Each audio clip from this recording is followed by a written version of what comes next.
Good evening, ladies and gentlemen on the interwebs, wherever you may be. My name is James Murua. You're on the James Murua Literary Podcast. This live stream is brought to you in partnership with the Frankfurter Buchmesse and funded by the German Federal Foreign Government. Welcome, Karibu, wherever around the world you might be, whatever time you are at. I'm going to start by introducing our guest for today. The one right next to me is Edwige Renée Dro, and the next one is Beata Umubyeyi Mairesse. Hello, Edwige. Hello, Beata.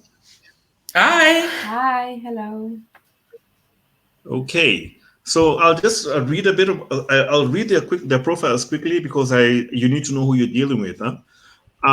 Beata Mairesse was born in Butare, Rwanda, and came to France in 1994. After surviving the genocide against the Tutsi, she now lives in Bordeaux. She studied political sciences and worked for NGOs living in different continents. Her first collection of short stories, Ejo, was published in 2015, and her second, Les Arts, 2 years later, both won several French literary awards. Her debut novel, Tout enfant dispersé, was acclaimed by critics and won the Prix des 100 Continent de la Francophonie 2020. She also writes poetry. Welcome, Beata. Thank you for having me.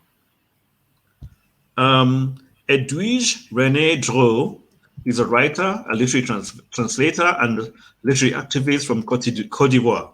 Her writings have been published by Bloomsbury, Harper's & Collins, and in magazines like Popular, This is Africa, etc. She has judged and facilitated many writing competitions such as the PEN International Short Story Prize, the Afro Young Adult Project, the Bakwa Magazine Literary Translation Workshops, and most recently the Kendeka Prize for African Literature. She strongly believes that art and literature are the tools that can change society from the better, and in February this year set up 1949, a library of women's writings from Africa and the Black world. 1949's mission is to unearth and shine the light upon contributions of African and Black women to the world in order to inspire and present and future generations. Welcome, Edwige. Thank you, James. Let's start with you, Edwige. Tell us about this 1949 library of yours. I mean, I just ended with it. So tell us about it. What's it about? Is it a big thing or what's the story? Well, it is a project of mine. I've always dreamt of, sleeping among books. But really, seriously, 1949 is the year where women march here against the colonizers. So first in August to free one of the friends who was imprisoned by the colonial administration, and then in December to free the heads of the political party that were imprisoned. So I chose to call the library 1949 because the stories of African and Black women are sometimes either completely erased or not told in their entirety. So that's why the library focuses on women's writings from Africa and the Black world. It was set up in March 2020, just before the pandemic. So we closed for a couple of months and we reopened again in May. And we are set up in this really populous neighborhood of 1.1 million 1.1 million people with no other libraries.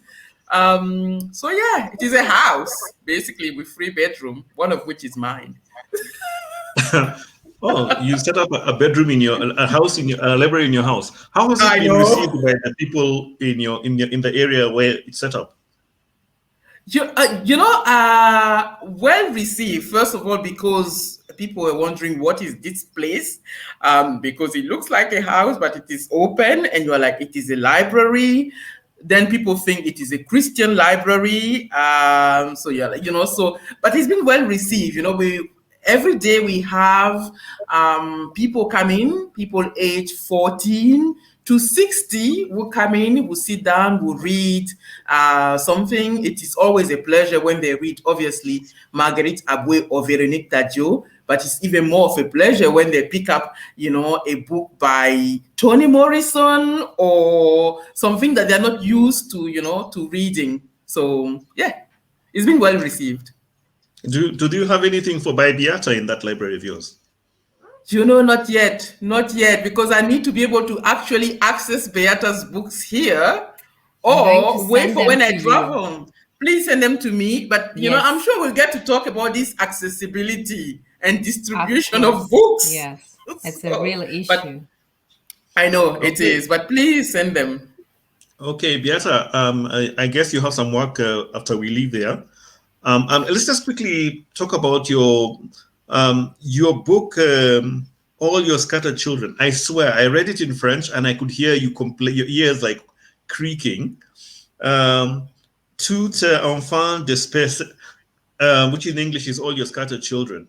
And you won the Prix Continent for that. Could you tell us a little bit about this book, what it's about, and what is this Continent's prize that you won? Okay, so this novel, Tous tes enfants dispersés, I say it in French so that people can hear it.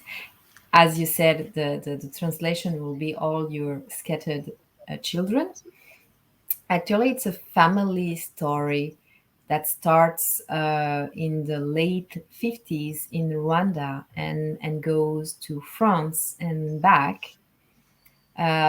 It's a story on 3 generations, the grandmother, the mother who is the daughter and who is she's a mixed race, Blanche, and she comes to settle in France playing the genocide. And then she has a son in France who is mixed race also. And it's the story of how this family is going to manage to bring together those whom history was dispersed by the big story, the big history. It's a story about motherhood, about transmission, especially when you have to transmit things between different continents, between different color skins, race, and 3 generations trying to renew broken ties and find their place in today's words. That's the story. This is how I can summarize it. It's my first novel because, as you said before, I have only published short stories. And it won the Prix des 5 continents de la francophonie. So it's a prize of the 5 continents given by a jury of very prestigious writers from France, Canada, Quebec, Belgium, and all the other French-speaking countries, Francophone Africa, Asia, and Middle East Francophone. And this prize has existed for almost 20 years now. Next year will be the 20th anniversary. And it is a prize that that's the end of this prize is to put under the light voices from all around the world of writers who write in French, even if they come from different linguistical backgrounds, and somehow enrich le français, bring something new into this literature that is very much up to now has been seen from Paris. So that's it. That is really, really fascinating. I mean, with what I want to know from this, because this looks like it's a long-established prize. In the Anglophone English writings part of the world, we are familiar with so many prizes, the Booker, the what. Do you have many prizes like this in the French-speaking part of the world, that a writer might, who's writing in French might be interested in entering or in competing in, apart from, this pre-sunk continent? Actually, there is this very specific thing to France, to French literature, that is called la rentrée littéraire, which is settled in September. It means that in September, end of August, beginning of September, you're going to have around 800 books published in France.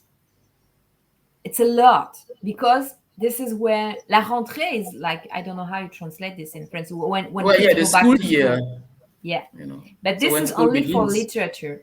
And then you're going to have 5 very prestigious prizes that are going to be given to picked in this 900 books published in September, end of August. So everything is happening kind of then. The most prestigious one, which can be compared to the Booker Prize, and it's really very French, is what we call le Prix Goncourt. And then you have other ones like le Prix Femina, le Prix Renaudot, le Prix Médicis, and I think I'm forgetting one. And so everybody is talking about who is going to get that prize, because when you get that prize, you're going to be very famous. You're going to enter, some unexpected place, and you're going to sell a lot of books, which is something very important. They say that if you have one of these big prizes that are typically French, are given to, for example, the Goncourt is only given to Francophone French book. Femina or Médicis, they have French part, and they will have the international or translated part. But for the Goncourt, it's like typically French, only for French. And they said that if you get one of those prizes, you're going to sell at least 200,000 books. But a lot. This is very interesting, and this is typically French. And nowadays, a lot of people are complaining about the fact that it looks like everything is happening during those 2 months, because at the end, the prize is going to be given in November, 3 months, say. And the rest of the year, what is happening? It seems that the whole energy, attention, media, everything is concentrated to those places.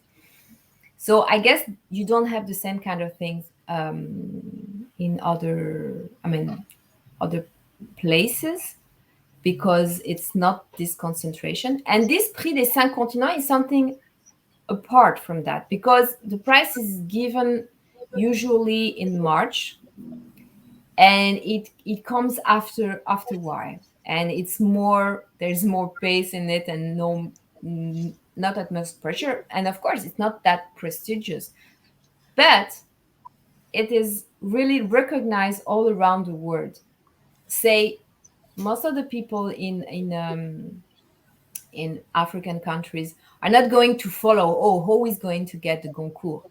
But then when you get the Prix des Cinq Continents de la Francophonie, you have more, you have this media audience and things like that all around the world. So it's different. I wanted to ask you, Beata, James, when you talk about the Goncourt, do you mean it's given to a French citizen? You need to be a French citizen, or no? Or you need to have written in French? You need to write in French, and up to now, the people who were awarded that prize were published by a French publisher. But for instance, this year, and James, you did publish it on your website, we have 3 men of Black descendants who are nominated for the Goncourt. You have David Diop, Franco-Senegalese, who did win the Booker Prize this year for So the translation in English, in French is frère d'âme, and Frère in d'âme. English is at night all blood is black, right? Mm-hmm. And it was the first French writer to get that prize, and he was Franco-Senegalese, which was for me amazing and really a huge thing, right? And I love that book. Apart from that, and then you have also, and this is for his second novel, is nominated, and you have another guy who is a younger writer, but everybody is looking at him, is watching him, is Mohamed Bougarsar. Mm-hmm. And he is nominated for all those, big prizes. So we do hope that he at least going to get one of them, and hopefully the Goncourt. And he's Senegalese. He's not Franco-Senegalese. He has a Senegalese nationality. And the third one is from Haiti.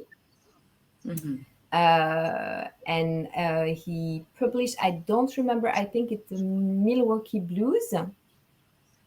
And his name is Louis-Philippe d'Alembert. So this year you have, I think it's for the first time, 3 Black men nominated for the Goncourt. Edwige, do we have any prizes like this for those of us who are on the continent that you know about? Somebody who's writing French on the continent and they want to enter maybe in Côte d'Ivoire or Mauritania or Mali. Do you know any of these or any prizes like that? This is what is interesting. Obviously, here we have Le Prix Ivoire. Although it is an Ivorian at the helm, it welcomes novels written by anybody who writes in French.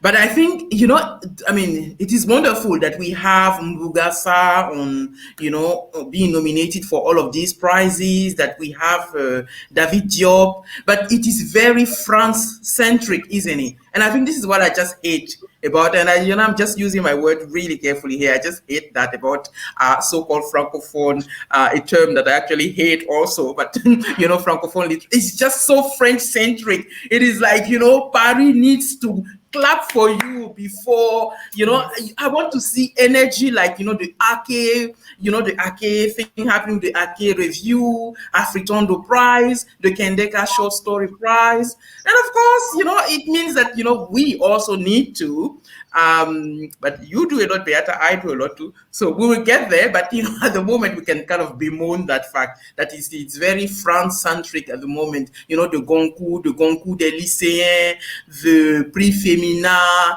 this rentrée littéraire. And when the books actually arrive on the continent, they're really expensive. I mean, I bought the last Mbugasa last time, but in Côte d'Ivoire, it is like 18,900. So nearly 20,000 CFA, about $40 or something, in a country where the minimum monthly wage is $100. I mean, so yeah, bravo Mbugasa, but you know what? It's worth it. And shall we just talk about this issue about France having to everything has to get the French nod? I mean, we also have the same thing in let's say in the English-speaking part of the world where we meet the Americans need to give us the nod, or the British need. And I think I spoke to the people who speak in Portuguese last month, and they said the same thing with Portugal having to give the nod, not Brazil. And how bad is it? Like, for instance, is there no are there no collaborations within the continent or within the continent and other parts of France that are coming up that you can say, yeah, we don't need the nod of France? I think Edwige raised a very accurate issue, and we've been talking about that with other African writers here in France for some time. And actually, this is the fact, and I think it's related to a lot of parameters. It's related to the editorial scene in Africa, the fact that if you are a writer, whether you're in Africa or in the diaspora, and you want to, of course, if you want to publish, you want to be to reach the maximum audience, and that most of the time, if you publish only in an African publishing house, you're going to have a limited audience. So, but this is something, even if you publish in a French publishing house, we really are aware of that. We really are aware of the fact that the prices are exorbitant, inaccurate, and then this means that people are not going to be able to buy our books. And then what's the whole sense of it? Because most of the time the issues in our books are settled, and the characters are settled in Africa, and so there is some disconnection if people and everyday's life we are writing about are not going to read us and are not going to but I think it's even worse in the Francophone scene, because most of the time I launched a book, how do you call this? Un club de lecture, a book club. Yes, here, about Afro-Caribbean literature here in Bordeaux. And we used to talk a lot about that, about the fact that somehow we're thinking, okay, there are reviews in the Anglophone sphere. There are different, I'm thinking about Kwani, but now there's Dope in Namibia, and Kwani in Nigeria, in Kenya, and things in South Africa, things in the Francophone. Upon recently, there were no reviews that you could get published and start, because you start by publishing short stories in your review on poetry, and then little by little you get to publish the novel or something. We don't even have that up to now. As we say, en dehors de Paris, you have no chains, and so it means that you have to be recognized by Paris. To become a writer. And this is nonsense, absolutely nonsense, because it means, and this is the reality, that you have to adapt yourself to what does Paris and the French audience wait to read from an African writer to be recognized. And so if you come and you have some, let's say urban life, something very modern, something I know, wearing your lipstick. And I'm really sorry to say that up to now they still wait for wars and love story for this kind of cliche are still, or they will tell you. A French publisher told me once, we already have a Rwandese writer. We already have a Rwandan writer. Ooh, meaning that no, they were talking about a woman.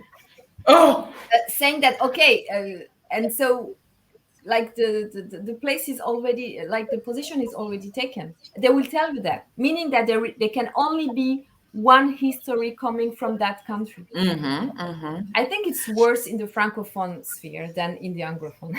I don't know. I don't know if it's a case of the grass is greener elsewhere, but I really don't think, when I look at the Anglophone literary scene, I really don't think that they are so much waiting for the nod of the UK or of the US. I really don't think that Kendeka Prize waited for the UK to kind of give. No, it didn't. Exactly. Or Lonway or Troy waited for the UK to kind of say, yeah, Troy, you go, you do your thing. The reason why the nod of France is so present in our literature is because, as Beata says, we need, these things need like a chain. In the Francophone world, you go from publisher to reader. Now, everything that is in between, like bloggers, like festival curators, like literary magazines, like critics, like editors, all of those things, people are missing. I mean, for instance, like in Côte d'Ivoire, there are a lot of initiatives that are happening. And also another thing that we need to, emphasize is just also the quality of some of the stuff that are coming out. We have a lot of great stuff that are being written by young French-speaking writers, like Richard Ali, the DRC guy, not the Nigerian one. The DRC guy wrote like a wonderful novel recently, which is just great. You have Fan Akiti, who just won this Prix Lattès with RFI. Yes, RFI. I was part of the jury. Oh, okay. Well, then, great work. By the way, I love that book. And one of my friends, who is not a reader, actually, was reading my book last time. So in Clinton, I told her, well, read as much as you can, because you know that I do not lend books, right? So she was busy. So that book is great. But, we need quality production also, coming out. And as I mentioned, we also need, more noise made around these books, whether it is through bloggers or whether it is through more like intense marketing or festival. Otherwise, people are trying. Maybe we'll talk more about that later on, but people are trying. Okay, so maybe we just start at the festivals. What are the festivals that I need to be checking out in the part of the world where people, like, I know this past weekend the French Paris Book Fair had an African section over the weekend, and it was a very exciting thing to see. The Paris Book Fair has an African section. Do we have any like festivals within the French-speaking part of Africa, or the French-speaking part of African writers that we need to be checking out? That if I'm checking into the industry and I want to know who's happening, who's doing what, I want to go to this festival. Do we know any of them? We have the Abidjan book fair, but as my dear Goes, the Ivorian writer Goes was saying, is like, we do not need a salon, we need a festival. So basically to say that, you don't need a book fair, you need a literary festival. Yes. You don't need the merchandise, the commercial one, you need the literary one. Yeah, we need the literary one. We need the less pompous one, where it is like mostly officials. Yeah, but we need to have that conversation. Seriously, we need to like get away from the heavy language that we have, and maybe it is the French language. It is so diplomatic, but in being so diplomatic and so nice and everything, it covers a lot of the stuff. So I do agree with Goes that we need more festival, less fairs. Yeah, and as for it is great that we have the African book fair in Paris. What about you, Beata?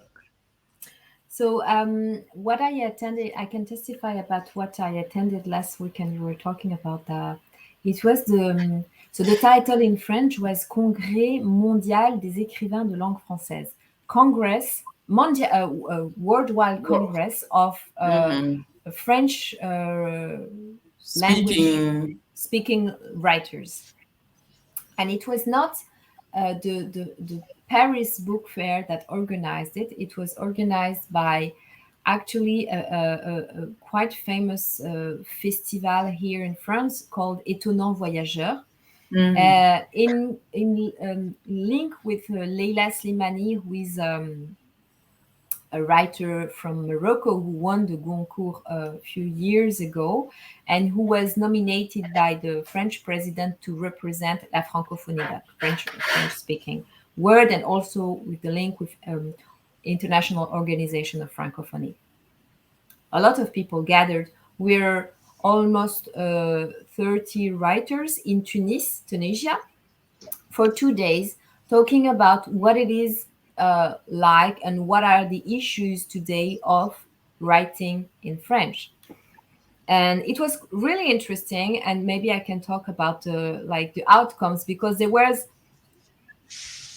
for me, there was this generational thing with older writers who are still asked to, why do you write in French, and like have to explain for hours where do they talk from, and I think our youngest generation, I'm not that young, but still I can think that I'm part of that generation. We can talk about the youngins.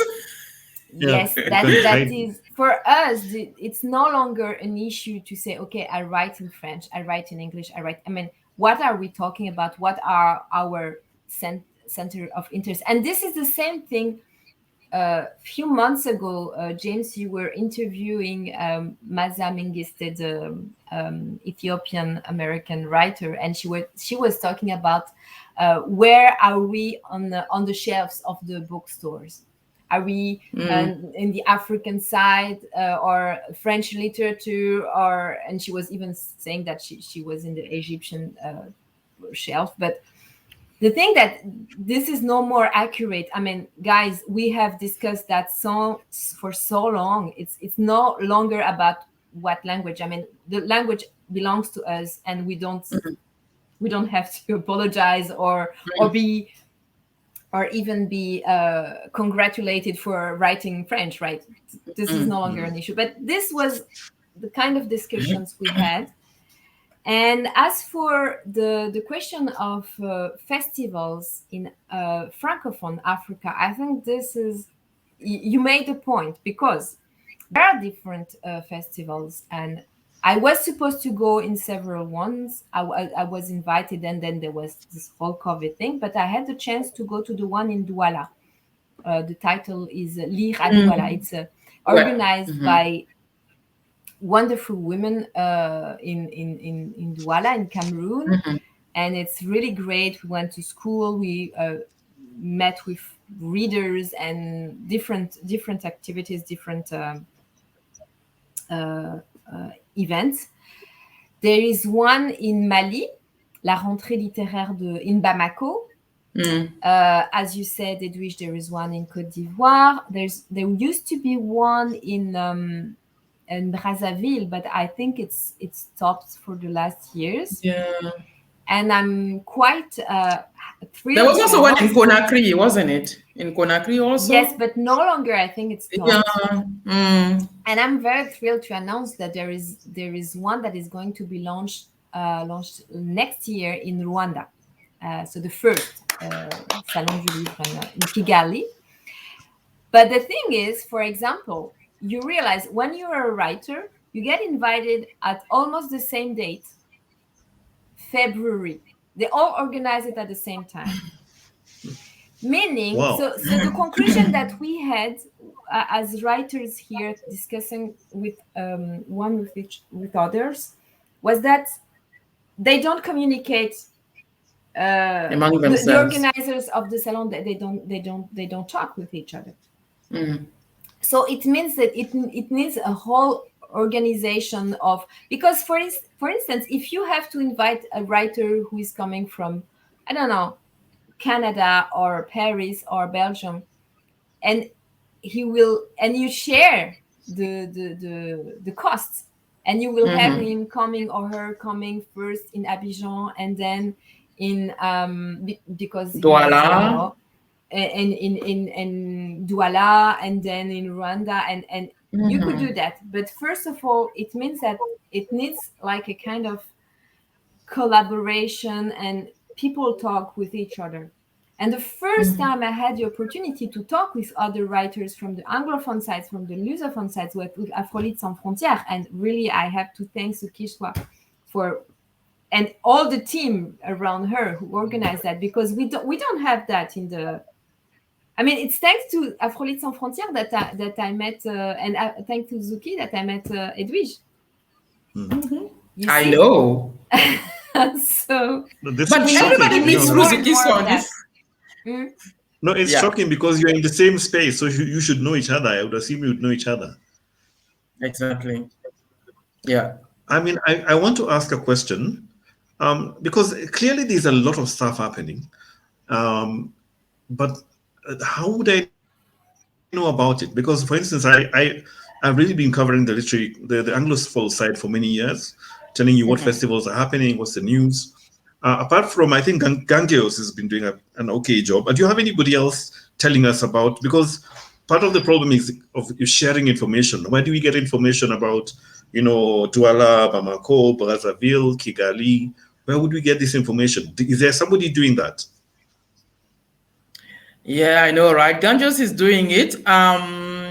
There is also this program on Canal Plus. How is it called again? I don't watch TV, but Law Bledu has been doing really an excellent job. I think I have it somewhere. Anyway, I can't remember. Anyway, yeah, it's called Avant Premiere. It's on Canal Plus. So she tries to, like, when you have like new books that are out, she talks about them. But Beata was saying earlier on, we need more of that.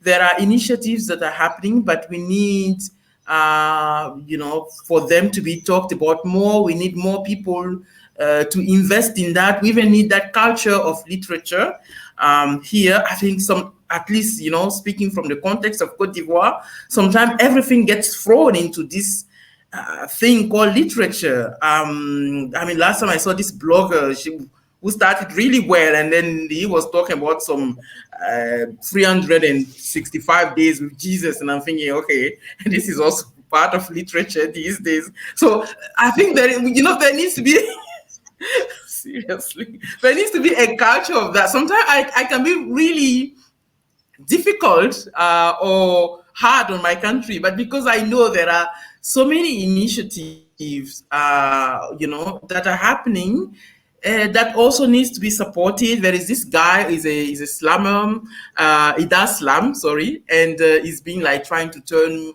these books into the more oral form of doing slams with the summaries of the books to get people to read more of the books. You have publishers here like Valès Édition or Les Classiques Ivoiriens who are buying the rights and getting the books sold here, at cheaper prices, so $5 instead of $40, for instance.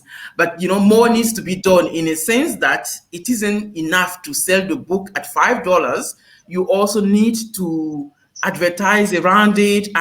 You had Emily Boom, who was 2020 Kuruma Prize, and there was no noise made around the book here, and yet it was sold at $5. So many people could have bought it. There are exchanges that happen, not so much on the internet, but in book clubs or so initiatives are happening. Is Abidjan Lead still around? Sorry, internet is going, but it isn't so. Yeah. So I was asking, is Abidjan Lead still there? Who? Abidjan Lead. Abidjan Lead. Yeah. No, it's fine now. It's fine. Yeah. So Abidjan Lead went on a hiatus during the COVID month, but yeah, Abidjan Lead was happening. And we need to restart it again, probably next year now, because I am traveling and all the other people in the group are kind of busy with different things. And Law is really busy with the TV stuff that she's doing. She's really doing a good job. But also, like when we talk about literature in the Francophone world, I know there are a lot of individual initiatives, but at some point we must talk about also, governmental, what are the governments doing? Last time I was on a panel with somebody and they said, okay, so if the government is not involved, what can you guys do? But we are doing everything we can, with our own money. And this, one of the panelists said, oh yeah, but we can get books and entrust the book to somebody to travel with them across borders. But really, how many books are you going to be entrusting to people? 5 books, 10 books, 20 books, when people are shipping containers of books in a country? So at some point, I think also the government really needs to be involved. Most of the literary initiatives, at least that are happening in Côte d'Ivoire, are on people's own fund. And as I mentioned earlier on, the monthly minimum wage is $100, and life in Abidjan is very expensive. $100 monthly minimum wage is $100 US dollar. Yeah, it is shocking, and life in Abidjan is very expensive. So private initiative can go only as far as they can. At some point, the government also needs to be fully implicated. We need to to have funds available. And every time I say that, people say, yeah, but you need to go to the ministry and ask. And I'm like, no, I do not need to go to the ministry and ask. He needs to get his website sorted so that, or she's not a she, so that, we have all of these stuff there. Yeah. What about you, Beata? I mean, what are the, because you're kind of representing a bit of the diaspora writers in this forum. We understand that the challenges here with the governments are not involved. There are huge infrastructure issues. What are the issues for somebody who's trying to write and they're African in France or maybe in Belgium or Switzerland and they write in French? I think maybe what I'm going to say is related to the French publishing industry, and what Edwige was saying. You will see the difference because the publishing industry here gets a lot of help from the government. You see, the publishers they get subventions, they get grants. When you're a writer and you need to find residencies, there are residencies. How many residencies do we have in Francophone Africa? Not that many. And you were talking about, even places to learn to write, right? Edwige, you were talking about Emily Boone. She's a good friend of mine, and we were together at Lira Douala. And earlier this year, in close to Douala, but thanks to someone who is a mécène, I don't know how you say it in English.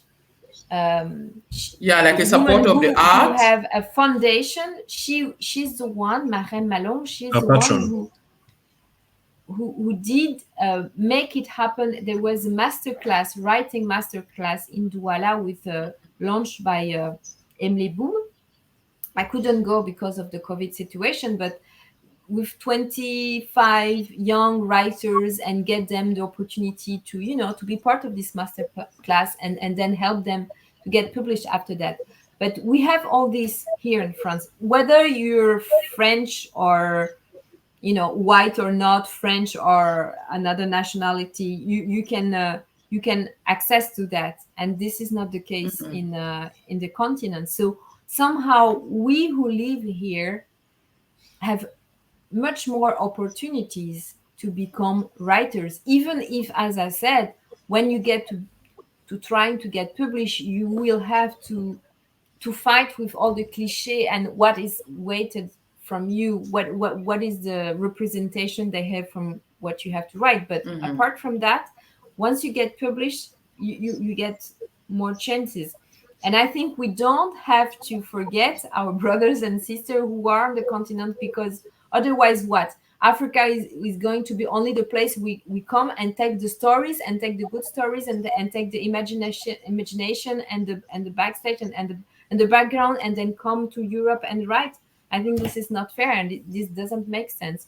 So, and also wherever you go, however high you can reach, the most important will always be where you come from, home, your own people. If you don't get those people reading you, if you don't get those people, recognition or even exchange with them, then whatever you can get elsewhere will never have the same taste or interest. So that's why I want to ask. I'm sorry. I'm saying everything that Edwige says for me is really important. It's not only the issues of those who live in the continent. It's also it should be shared, and it is shared. It's a concern that is shared with those in the diaspora, definitely. And that's why, for example, what we're starting to do. You were talking about Mohamed Bougarsa.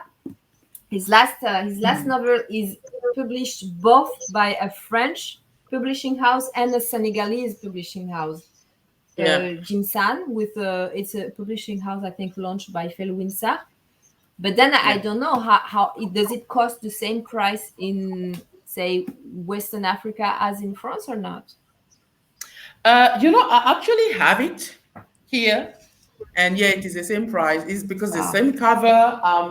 Let me really find it seriously. As you're looking for it, I just want to ask. Yes. As you're looking for it, there's something that you've mentioned. Both of you have mentioned twice. Mm-hmm. You mentioned that, Abidjan late had to stop because of COVID, and Beata, you couldn't travel a lot because of COVID. What are some of the things that COVID? I know that the people had to stop doing things, but were there some of the things that happened because of COVID that maybe you were able to see that there are ways of coming together, or was COVID just a disaster for the writing scene that you guys are involved in? No, you're absolutely right. COVID this situation made us find other ways to communicate, and I think I would never had met all those writers from Anglophone and Lusophone part of Africa without Afro-Lit Sans Frontières. And Afro-Lit Sans Frontières was something that was, very fresh, very spontaneous from the COVID situation, for example. Yeah, and also different ways of meeting, and doing a festival.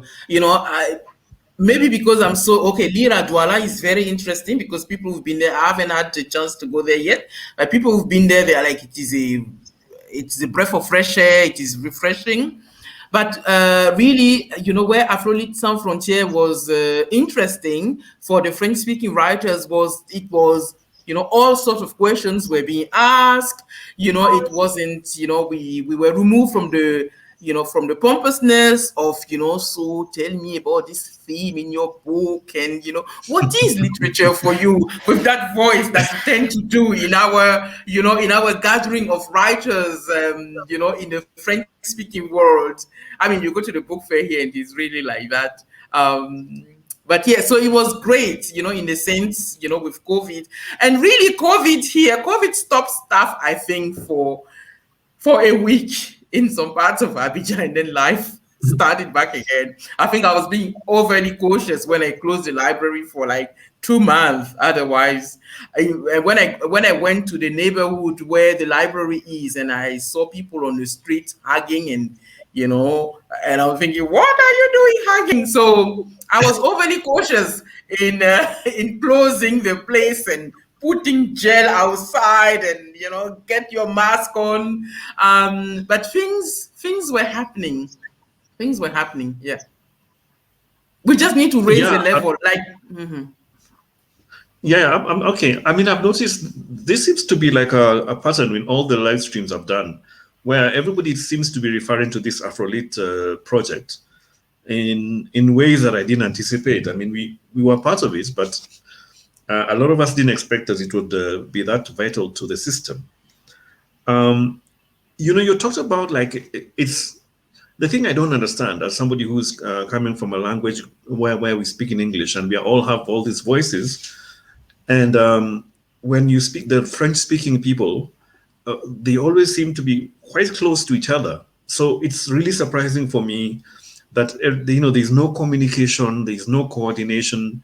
I don't know, is this, or am I being weird not understanding this? What is the story there? Because whenever I see the French-speaking people in the literary communities, they always come together. So what is the issue with maybe the festivals like Douala, Bamako, not communicating? Or does everything has to be, does the switch have to come from Paris for anything to happen on the continent? I don't think it's I think my internet may be going bad. I don't think it's a case of coming from Paris. I also think it's a culture thing. There are different ways of doing literature in, from what I've observed in the, in the Anglophone scene to what I've observed, at least in Côte d'Ivoire. I've never actually been to Paris. I don't even know. I've been as far as Marseille, That's where I stopped on my French Odyssey.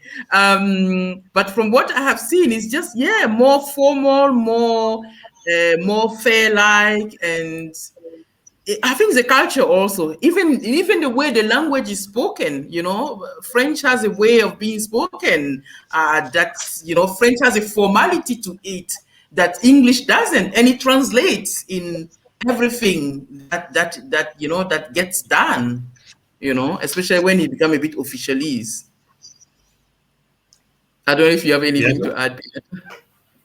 I think you're right. There is something about this formality and a very elitistic way of dealing with literature. It's so elitistic that sometimes it doesn't want to have to deal with money, for example. I'm going to give you an example. I'm always amazed when I work with Anglophone people, I had to work with different Anglophone publisher or for reviews and things like that. The question of money is immediately talked about. This is how much you're going to be paid, and that's it. Mm-hmm. In the French sphere, the publisher will elude this question, and if you talk about, okay, how much am I going to get, what is the percentage as a writer, you will seem to be rude, right? This is and so when it gets to doing business, because publishing is a business, and you are dealing with people who are more concerned about, do you use proper words or grammatical tenure, than okay, how are we going to do it, and how much is it going to cost, and how much are you going to get out of this, is never talked about. Mm-hmm. You can get the whole schema, the way people think. Yeah. And so there is this elitistic way of thinking things. There is the way that somehow, I won't say that it comes from how Paris, the Paris nod, but still, I don't have the impression that within the Anglophone region or speaking countries, you still have to answer to that question, why do you write in English? Do you still have that question? Yes, no. We do. You do yes. have it? Yes. It still comes, especially if you go to Europe. It has to come. We're doomed. No, actually, there's something Beata mentioned. I just want to clarify. When you're talking about money, is it when you're saying that I'm going for an event, I need to be paid? Or are you talking about, like, for instance, when you're doing your contracts for your book, where you're saying, how much percentage should I get for my royalties? How much should I get an advance payment? Is that what you're talking about? Both. Because up to recently, you didn't get paid when you were going to salon or even some festivals. Like they are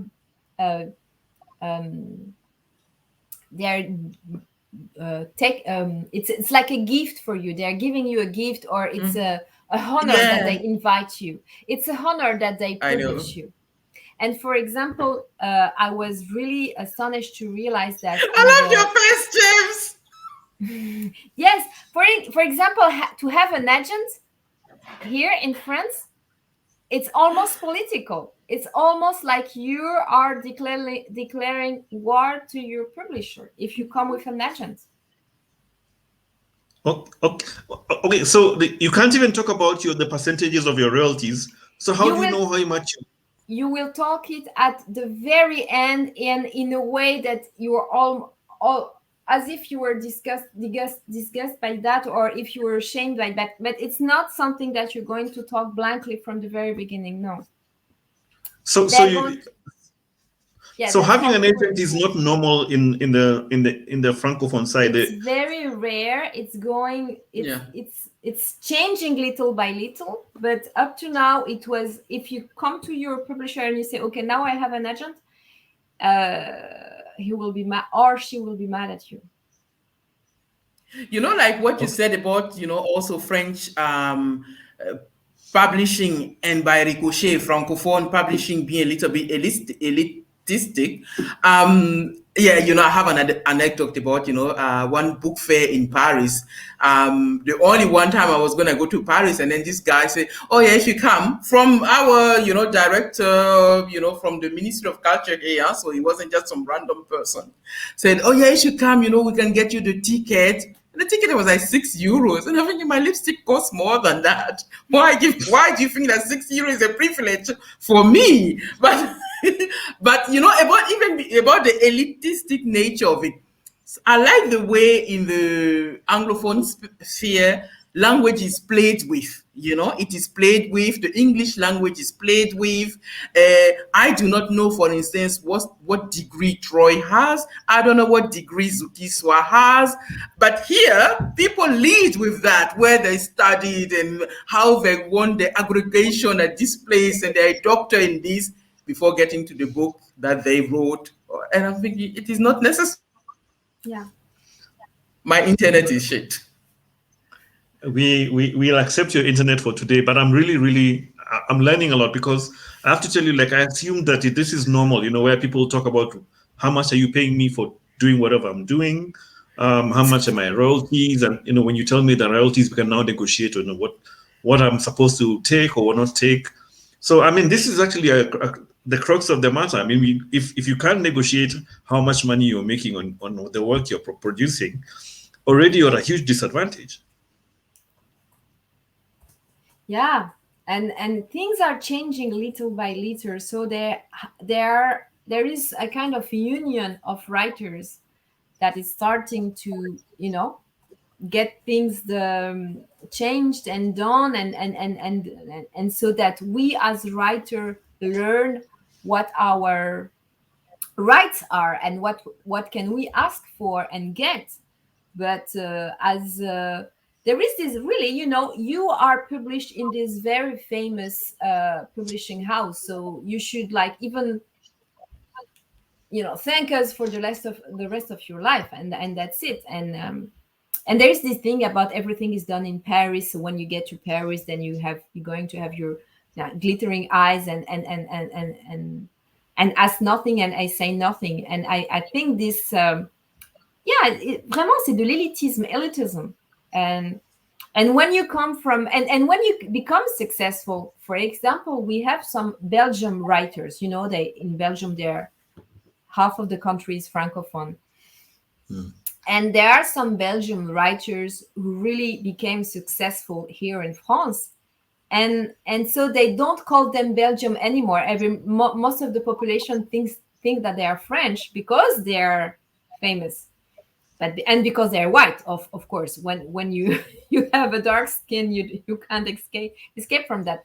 But someone like Amélie Nothomb, or a former writer of crime novel Simon, nobody remember that they are Belgium because they're successful. It means that forgetting that you come from another country and considering that you're French is a gift it's something that you get from success. This is how it works here. I've learned so much in the last 57 minutes. It's for example, Zadie Smith. I know Zadie Smith is dark skin. Let's say some British Canadian writer, Alice Munro, will be considered at some moment like American because she's successful in America, and she will be happy with that. There's something wrong. So I know you've been talking about some of the downsides. What are some of the things that you're looking forward to in the coming months and weeks about the scene that you're in? Are you seeing it really changing more? Like you're saying, you have a group of writers who are coming together. Are you optimistic, or you're gonna be stuck here for a while? No, we're not going to be stuck here for a while. I am optimistic about, things changing. I think, like Beata mentioned earlier on, we have this younger generation of writer. I do not count myself among that younger generation. But we have this younger generation of writer coming up who are trying to be more their own country centric, or more continent centric, more Africa centric. Because most of them have not been to this France that we speak of. And when they have been, they have not seen this France that is le pays the whatever. But just see like a normal country that is just trying to make do. So they're like, really? Is this place they sold us as the paradise? So France is no longer the El Dorado. So I see changes. Even in this country, my country, I see changes. I see writers, coming together. I see them wanting to perfect the writing, the writing, and because we are also having more work in translation, it is helping people. Before, people used to think that, okay, I'll just publish some stuff and then I will get it translated so that I get sales, because we used to think that sales used to happen more in the Anglophone market. And you're like, no, my friend, shit translate as shit in whether it is in French or in English. But, they read work in translation coming out of all of these other places. They get to read short story collections and they're like, oh, we want some of that. Oh, this is how you build like a character. This is how you, so it is happening. I think in the next year or two, things are going to change. Even all of these literary magazines that we're speaking of, things are going to change more. There is a new dynamic that is happening. Yeah. Yes, I think we're moving on very quickly. And the connections are made and the translation is there. And I think we also more and more who are able to switch from one language to another. And at the end of the day, the most important is being able to communicate to each other, to exchange like what you're offering here today, and for people to understand that. And even if my English is really not good, at least I can explain that kind of things to you, and I can hear things from you. And Edwige also as a translator, like she's the bridge between the different parts of Africa, and also with the Lusophone part. I think there's something interesting about the fact that the most important is not the language. The most important is our experiences as writers, as publishers, as literary organizers, as translators, whatever the language. And we have to be able to share about this, to organize ourselves, and to fight for what we have in common. And I'm really very confident about the fact that we're going in the next months and years be able to do that, because now that we're together, nobody's going to pull us apart. That's a very exciting way of wrapping up this session. I'd like to say thank you so much, Beata. Thank you so much, Edwige, for giving me us the 1 hour. Thank you to those who will be showing, who will be seeing this in the future. And I'd like to say thank you to the Frankfurter Buchmesse, my partners, as well as the German Foreign Federal Office, you can see there, who provided funding for this event. And for all of you who are out there, I'd like to say goodbye. I think we should do it in French as well. Thank you so much. Merci James de nous avoir accueillis. C'était un plaisir d'être là. And à la prochaine. Thank you, James. Thank you. Thank you, everybody out there.